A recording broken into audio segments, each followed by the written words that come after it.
Yehovah Svaot Elohim, Kadosh, Kadosh, Kadosh.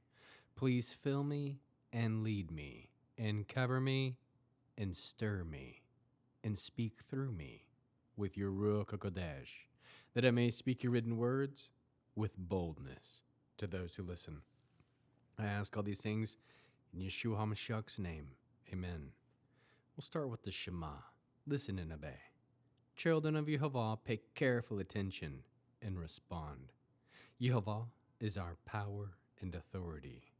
Yehovah works in unity with himself, and you shall act upon your love to Yehovah with your power and authority, with your thoughts in mind, with your entire body, with all the muchness that you have. Yod, Hey, Vav, Hey. Hand, behold, nail, behold.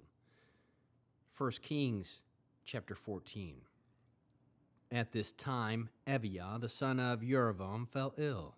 Yerovam said to his wife, "Please come and disguise yourself, so that you won't be recognized as Yerovam's wife, and go to Shiloh. Achiah, the prophet, is there, the one who said that I would be king over these people. Take with you 10 loaves of bread, some cakes, and a jug of honey, and go to him. He will tell you what will happen to the boy." Yerovam's wife did this. She set out, went to Shiloh, and arrived at the house of Achiah.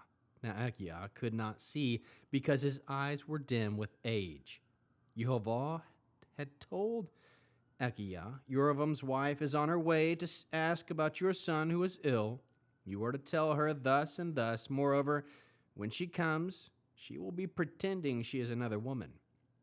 When Achiah heard the sound of her feet as she came in the door, he said, "Enter, wife of Yerovam. Why pretend you are someone else? I've been given bad news for you. Go tell Yerovam that this is what Yehovah says. I raised you up from among the people, made you prince over my people Israel, tore the kingdom away from the dynasty of David and gave it to you. In spite of this, you have not been like my servant David, who obeyed my mitzvot and followed me with all his heart, so that he could do only what I regarded as right. Rather, you have committed more evil than anyone before you. You went and made other gods for yourselves and images of cast metal to make me angry. But me you shoved behind your back. Therefore, I will now bring disaster on the house of Yerovam. I will cut off every male of Yerovam's line. Whether a slave or free in Israel, I will sweep away the house of Yerovam as completely as when someone sweeps away dung until it's all gone. If someone from the line of Yerovam dies in the city, the dogs will eat him. If he dies in the countryside, the vultures will eat him. For Yehovah has said it. So get up and go home. When your feet enter the city, the boy will die. All Israel will mourn him, and they will bury him. He is the only one of Yerovam's line who will lie in a grave, because he alone in the house of Yerovam has in him an element of good toward Yehovah, the God of Israel. Moreover, Yehovah will raise up for himself a king over Israel, who at that time will cut off the house of Yerovam. And what will God do now? Yehovah will strike Israel until it shakes like a reed in the water.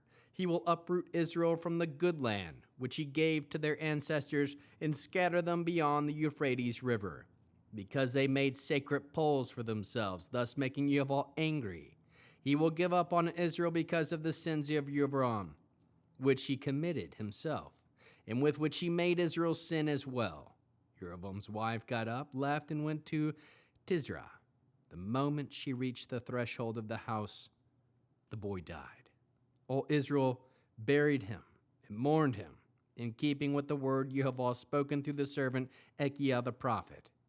Other activities Yerovam, how he fought and how he ruled, are recorded in the annals of the kings of Israel.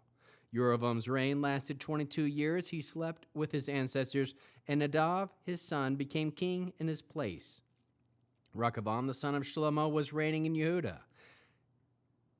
Rechavam was 41 years old when he began to rule. He ruled 17 years in Jerusalem, the city Yehovah had chosen from all the tribes of Israel to bear his name. His mother's name was Naamah, the Ammonite. Yehuda did what was evil from Yehovah's perspective. They made him angry because of their sins, which were worse than any their ancestors had committed. For they erected high places, standing stones, and sacred poles on every high hill and under every green tree. Also, there were male and female cult prostitutes in the land attached to these shrines, doing all disgusting things which the nations did that Yehovah had expelled the head of the people of Israel.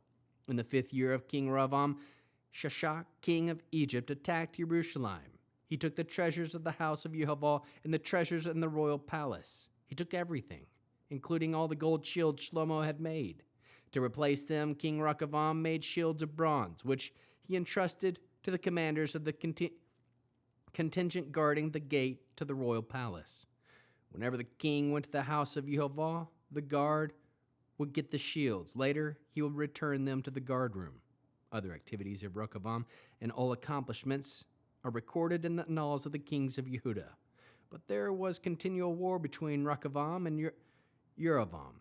Rehoboam slept with his ancestors and was buried with his ancestors in the city of David. His mother's name was Naamah, the Ammonite. Then Abijam, his son, became king in his place. How can we learn to love our Creator after reading this interesting 14th chapter of 1 Kings? We can be honest. Trust Yehovah to tell you when you are around evil people. Proclaim the written words of Yehovah. Be like David by obeying the mitzvot and following Yehovah with all of your heart, being able to do only what Yehovah regards as right. Serve Yehovah only. Aim to have an element of good towards Yehovah. Do what is good from the perspective of Yehovah. Keep sex and marriage alone. Aim to be set apart as Yehovah is set apart. How can we love others as Yeshua loves us? We can be honest. Bear one another's burdens. We can aim to be set apart. Produce spiritual fruit, love, joy, peace, patience, kindness, goodness, faithfulness, humility, and self-control. End with the Aaronic blessing using the name. Yehovah will kneel before you presenting gifts, and he will guard you with a hedge of protection. Yehovah will illuminate the wholeness of his being told you bringing order, and he will provide you with love, sustenance, and friendship. Yehovah will lift up the wholeness of his being and look upon you and set in place all you need to be whole and complete.